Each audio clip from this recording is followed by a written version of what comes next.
በሀገራችን ኢትዮጵያ በሰሜኑ ክፍል በትግራይና በአማራ ክልል በየዓመቱ ነሐሴ የቡሄ የሻዴ አሸንድዬና ሶለል በዓላት ኦርቶዶክሳዊ ይዘት ያላቸው ሃይማኖታዊ በዓላት እንጂ ባህል አይደሉም። እኔ በተወለድኩበት አካባቢ ቡሄ በሰፊና በደማቅ የሚከበርበት ነው። ደጋ አካባቢ ስለሆነ አሸንድዬ፣ ሻዴ ወይም አሸንዳ፣ ሶለል የሚባሉት እኛ ጋር አይከበሩም። ቡሄ ነው። ቡሄ በደንብ እናከብራለን። ዳቦ ለልጆች ሳደርስ ለኔም ሲመጣ ጅራፍ ሳስገምድ ነው ልጅነቴን ያሳለፍኩት እና የኦርቶዶክስ ይዘት ያላቸው ሃይማኖታዊ በዓል መሆናቸውን ያወቁት በቅርብ ትልቅ ሆንኩኝ ነው። እስከዛሬ አልነገሩንም። ለምንድነው እስከዛሬ ያልነገሩን ከተባለ ኢትዮጵያን ሲያስተዳድሩ የነበሩት የኦርቶዶክስ ነገስታት ስለነበሩ ኦርቶዶክሳዊ ነገር ህዝብ ላይ ተጭኖ ስለኖረ ነው ባህል መስሎን የኖረው። ስለዚህ ባህልና ሃይማኖት እንደዚህ ጭፍቅፍቅ ብሎ ነው የኖረው። ባህል ሃይማኖትን ሃይማኖት ብለን እንድንይዝ ነው ይህን ቪዲዮ የምሰራው። ኦርቶዶክስ ወገኖቻችን እናመሰግናለን ከማለት ባሻገር ያው ስትሳደቡ ኖራችኋል፣ አሁንም ትሳደባላችሁ እርግጠኛ ነኝ። እናንተ ስድብ አያስቆመኝም። ይሄ ባህል ነው፣ ይሄ ሃይማኖት ነው፣ ይሄ ነጭ ነው፣ ይሄ ጥቁር ነው ብሎ ከመሰረት ወደ ኋላ አልመለስም።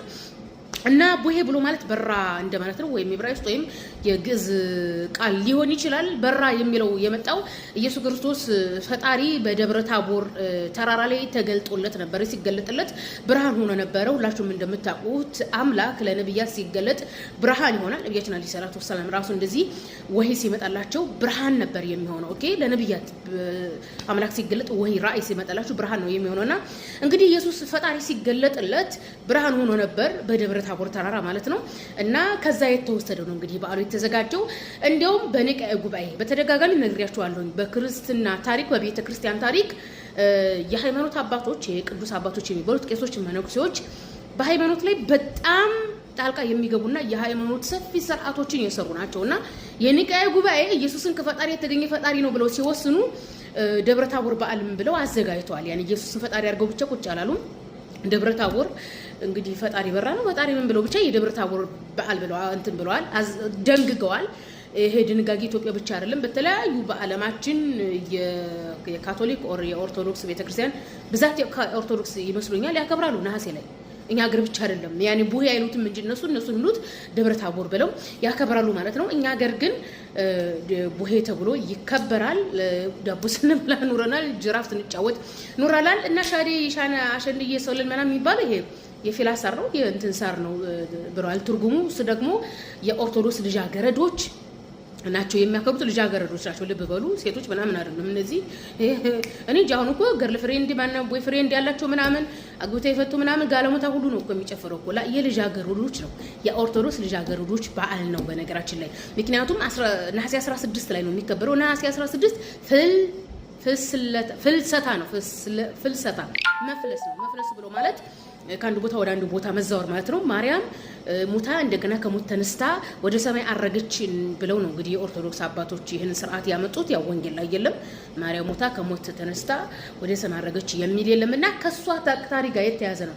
ከድንግል ማርያም ጋር የተያዘ ታሪክ ነው። ያኒ ከነሐሴ 1 እስከ 16 ይጾማል። 16 ላይ ይፈታል። ልጆቹ ከ16 ጀምረው እስከ 1 ምናምን 1 5 ቀን 6 ቀን 7 ቀንም በዓሉን ያከብሩታል ልጃገረዶቹ። አሁን አግብቶ የፈታውን ገለሞታውም እየመጣ እንትን ይላል። ያኒ ባህልና እምነት በጣም ከመደበላለቁ ያኒ ሃይማኖታዊ በዓል ነው። ቤተክርስቲያኒቱ ባለመጠበቋ ቅርጹን አቶ ኑራ። ስለዚህ ቅርጽ እንዲይዝ ነው እኔ ቪዲዮ የምሰራው። ኦርቶዶክሶች መታችሁ እናመሰግናለን። የልጃገረዶች በዓል መሆኑን ስለነገርሽ ምናምን ከማለት ቅራት ቅበጥርሶ ብሎ እኔ ለምን እቀናለሁ? አልሐምዱሊላህ እኔ ሙስሊም ነኝ። እኔ በአንድ አምላክ ማመን ኦኬ። ሃይማኖት የተጠበቀ ቄስና መነኩሴ ጣልቃ ያልገባበት የቄስ መነኩሴ የሃይማኖት አባቶች እየመጡ እየደነገጉልኝ አይደለም። እንግዲህ የቡሄን በዓል ቄስና መነኩሴ ነው የደነገገው። ፍስለታንም ቄስና መነኩሴ ነው የደነገገው። በነገራችን ላይ ሌሎች ምን ልበላችሁ እንዴት ነው ደግሞ እና ከዚህ ጋር የተያያዘ ነው። ኢቭን ይሄ ነሐሴ 13 እንዲሆን ራሱ የሀገራችን የኢትዮጵያ የአማራና የትግሬ ቄስ ራሱ ጣልቃ ገብቶበታል። እንዳልኳችሁ አባ ጊዮርጊስ ዘጋስጫ አሉበት ነሐሴ 13 የመሆኑ ምክንያት ማለት ነው። እና ታስቦ ቁጥሩ ተደምሮ ተቀንሶ ቄሶች ናቸው ያዘጋጁት ለማለት ነው። ጠቅላላ ሲል ሻዴ አሸንድዬ ሶለልና አሸንዳ እና ቡሄ ኦርቶዶክሳዊ ይዘት ያላቸው ሃይማኖታዊ በዓል እንጂ የባህል አይደሉም። ይሄንን ይመስላል። እና ዘንድሮ ደሴ ነው የተከበረው። ደሴ ምን ከምን ተገናኝቶ 99% ኦርቶዶክስ ማህበረሰብ ቢሆንበት በላሊበላ፣ በጎንደር፣ ትግራይ የሚከበረው ተንሸራቶ እንዴት ደስ ይመጣል? ባህል መስራችሁ ነው? ባህል አይደለም። ስቶፕ ኢት። ቁርአን ውስጥ አንድም ቦታ ለምን ስለ ሚስጥረ ስላሴ በግልጽ ለምን አላስተማረም? እግዚአብሔር አብ፣ እግዚአብሔር ወልድ፣ እግዚአብሔር መንፈስ ቅዱስ አማልክት አይደሉም፣ ሶስት አማልክት የላቸውም።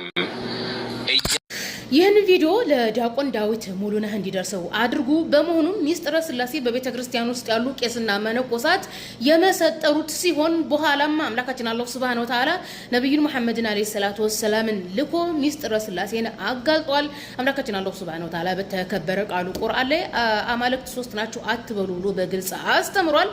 ነብዩ መሐመድ አለይሂ ሰላቱ ወሰላም የመጨረሻ ነብይ ተደርገው የተላኩት በቤተ ክርስቲያን ስህተት ምክንያት ነው።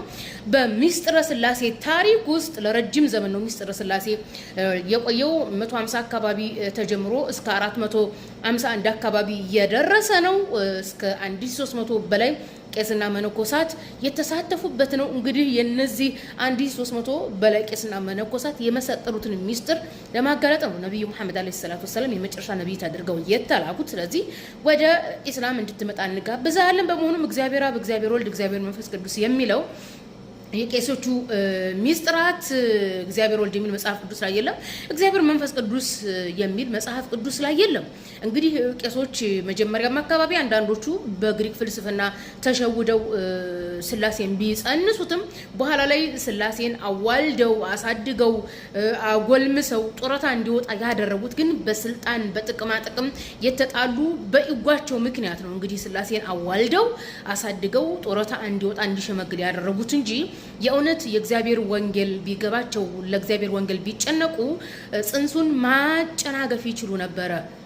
ነገር ግን ጽንሱን ማጨናገፍ አልቻሉም። በፖለቲካውም በጥቅማ ጥቅሙም ቄሶቹ የቤተ ክርስቲያን አባቶቹ የእርስ በርስ ይጓቸው ማን ይበልጣል በሚል ስላሴን የተጸነሰውን ስላሴን አዋልደው አሳድገው አጎልብተው 451 ላይ ጡረታ እንዲወጣ አድርገውታል። ስለዚህ ሚስጥረ ስላሴ ሚስጥር ብሎ ማለት አንዴ ሚስጥሩን ያዘው ሰው እስካልተናገረ ድረስ ለኛ ሚስጥር ነው ማለት ነው። ስለዚህ ሚስጥር ብሎ ማለት በራሱ ስህተት ነው።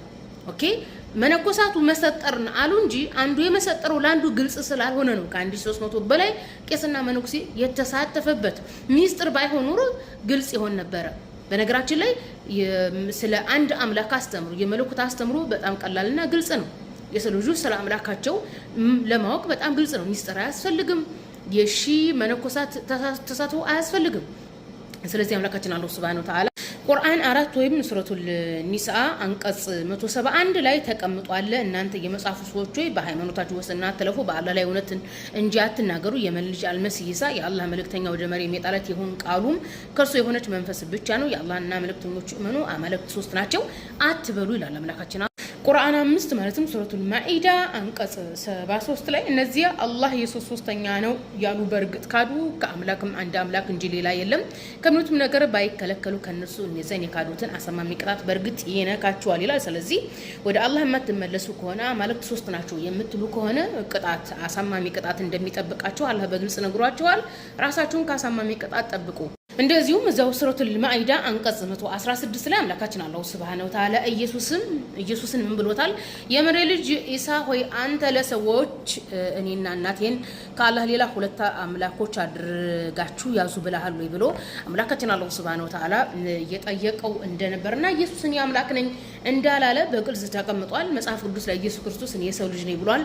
ከእግዚአብሔር ውጭ ቸር የለም፣ እኔ ቸር አይደለሁም ብሏል። ስለ እግዚአብሔር አንድነት እግዚአብሔር መመለክ እንዳለበት እሱ ራሱ በግልጽ አሳይቷል። ስለዚህ ነብዩ መሐመድ አለይሂ ሰላቱ ወሰላም ስላሴን በአምላካችን አላህ ሱብሃነሁ ወተዓላ አማካኝነት የቄሶችና የመነኩሴዎች ስህተት የቤተ ክርስቲያን ስህተት እንደሆነ አስተምረዋል። ስለዚህ ስላሴ ሚስጥረ ስላሴ የቤተ ክርስቲያን ስህተት የቄሶች ስህተት እንጂ የእግዚአብሔር መንፈስ አይደለም። ስላሴ በግሪክ አማልክት በግሪክ ፍልስፍና በግሪክ ባህልና ፖለቲካ ተጽዕኖ አማካኝነት ወንጌል ላይ የተቀላቀለ እንጂ የእግዚአብሔር መንፈስ አይደለም፣ የግሪክ መንፈስ ነው። በመሆኑም ነቢያችን መሐመድ አለይሂ ሰላቱ ወሰላም ከአምላክ የሆነውን ራእይ እውነተኛውን ራእይ ነግረዋቸዋል። ስላሴ የሚለው ነገር ትክክል አይደለም።